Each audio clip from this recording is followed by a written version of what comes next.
I know that in some quilting circles, applique is a dirty word, but by the time we're done with this video, I will teach you a simple technique that even beginners can use to make these darling patterns or patterns that you have that are applique. We're going to learn how to do raw edge applique and how to do it in such a way that it just makes a beautiful work of art. So after you print your pattern, whatever your pattern may be, then you line it up and tape it and get it ready so that you have a big master to look at as you build your applique project.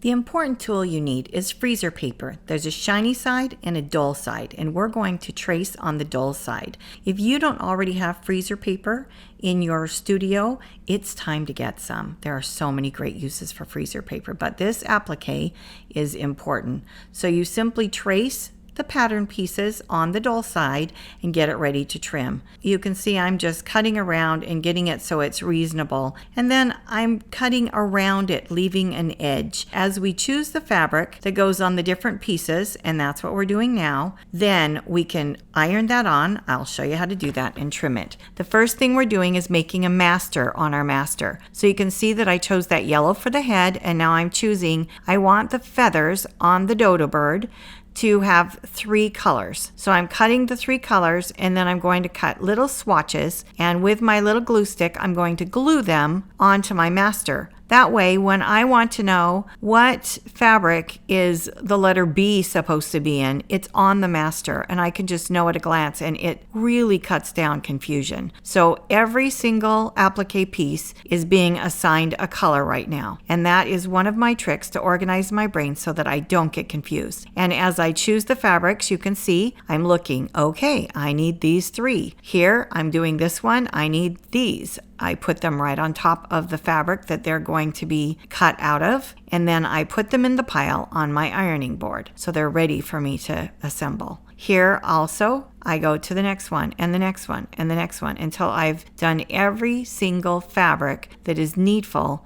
to create this beautiful applique piece. I love this part of the process. I press and make sure there aren't a lot of wrinkles. I put the feet on in the direction that I want the weird lines on the fabric to go, so I'm always thoughtful about how the fabric is going to look on the actual applique. It takes about 5 seconds to press the freezer paper so that it sticks nicely to the fabric. You can practice with yours and you'll figure it out really soon. I just cut it to get it ready to cut. So I spend the whole time getting each color where I want it. This is a variegated color, and notice that I'm choosing to put it on a dark piece. This has stripes. I'm choosing which way I want the stripes to go on my feathers. One of the stripes for one of the colors, I have it go one way, and the other I have it go the other. And I just cut it off my yardage and let it be pieces. Look how that piece was up. If the freezer paper comes up, you just reapply it and it goes right back on. The only thing you can do that will be a problem is to press it for too long, and you have to really work hard to do that. So don't be too nervous about it. It's like I said, about 5 seconds, and if it comes up, you can reapply it. Just a very, very hot iron, and that freezer paper shiny side to the right side of the fabric sticks so well. After you've gotten it all ready, then you start cutting out your pieces. This way isn't my usual way. I usually like to do it like this. So I hold my scissors right in front of me, and you'll notice most of the turning is being done with my left hand.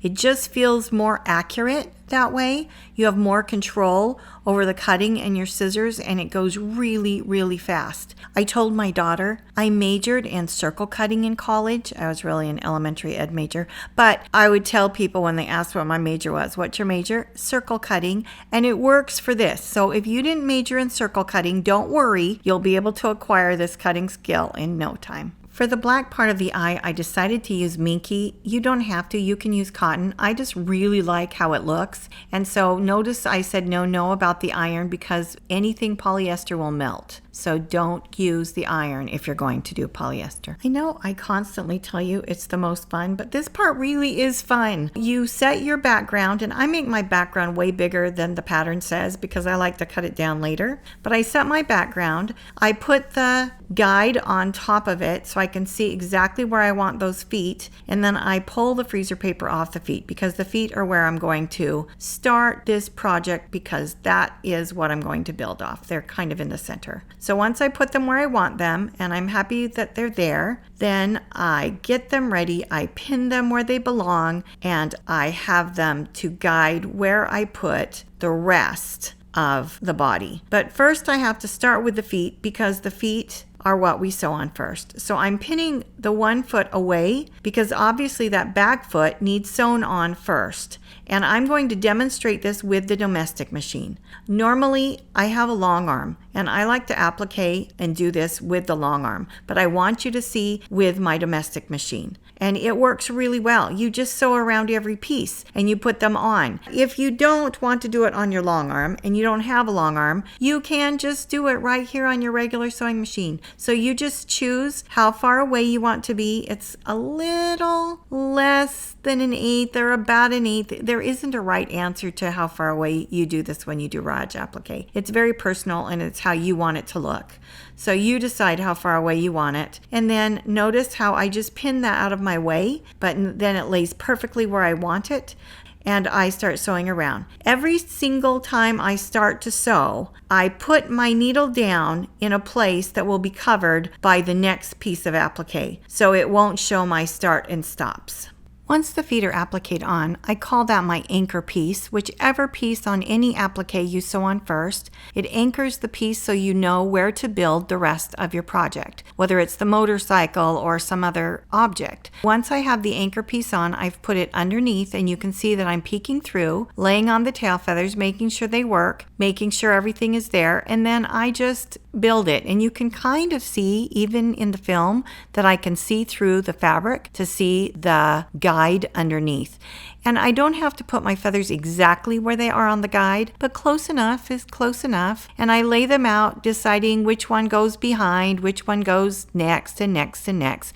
Because when I start to sew these together, what I'm going to do is I'm going to sew the one that's in the back. Obviously, the one I put on first has to be sewn on first, so it will let me know where to sew it. So you can see that I pinned things out of my way, and so I'm getting them ready and making it so that they just are raw edge appliqued on with just a regular stitch. That's it. That's all we have to do to make this beautiful. And I laid that one piece there because the tail feathers have to go on first before it goes on. And we don't want the tail feathers to be in a place that it doesn't reach. So you have to be careful to be very accurate as you build your piece. And that is the only trick. It is not hard. This is really, really simple. It's kind of like coloring, except you get to do it with fabric. It's so much fun. I want to give you a couple of tricks or pointers. One of the things is I do lift my needle up and I keep it down when I turn. So make sure you have needle down when you want to twist or turn in any direction. And when you come to a point, always end with your needle down, lift your foot, put it back down, and keep going. And I know some machines have helps for this, but one way or another. Also, watch how my hands hold the piece flat against the bed of the sewing machine. They're just turning and guiding and making sure nothing ripples or gets so that it doesn't lay flat. Your goal is for everything to lay flat. As you assemble, you want to make sure all the pieces fit together and that it's okay. So I held those wings up there because see the big giant openings? I wanted to make sure everything was properly covered. It's tricky when you get to the head and your applique may be different, but you can do it. You just stop, place the under things under, and make sure that things that have to be sewn second or third or fourth on top will fit properly. And then see how I pinned it in place, and then again, I pin it away so that it's not in the way of my sewing machine as I'm trying to applique it with the rouge applique. You will get better and better at this as you go. This really is something that is friendly for beginners. It will teach you things about how to use your sewing machine. So as I lay that on and I'm measuring how big is it, where does the eye go, how far away is it, I'm not even putting it there. Close enough is close enough. If it looks good, it looks good, and you just do it and let it be. As far as pointers go, this is the eye, and I'm doing it out of minky, and I just sew it on like it's regular cotton. I go around in a circle, and I'm getting the excess minky off. So our dodo bird is complete. No matter which pattern you're doing, this is my very favorite new pattern of ours. You have to be careful. So here's my tip to be careful. Make sure as you place the applique pieces on, you figure out which one has to be sewn on first because it's behind. And then you just build it as you go. If you want to applique with your long arm, you can. I prefer to do raw edge applique on my long arm. I have a link so you can watch me do that on a different video. It's below. My beginning quilting friend wanted a motorcycle for a baby quilt. This top was assembled by him in one day, and he had never done a quilt before. It really is beginner friendly to do these patterns. As these quilts are washed, the little edges of the applique fray up, and that is part of the charm. It makes it so adorable as they fray and give it dimension. The other fun thing about this method is choosing colors. It's so fun to decide what color do I want my dodo bird to be. They're just delightful that you get to use your creativity. And honestly, the owl is my very favorite one. It just has this peaceful beauty. I'm going to hang it on my wall for fall. I love doing this kind of applique. Don't be a chicken heart. It's so much fun. Stay merry and creative.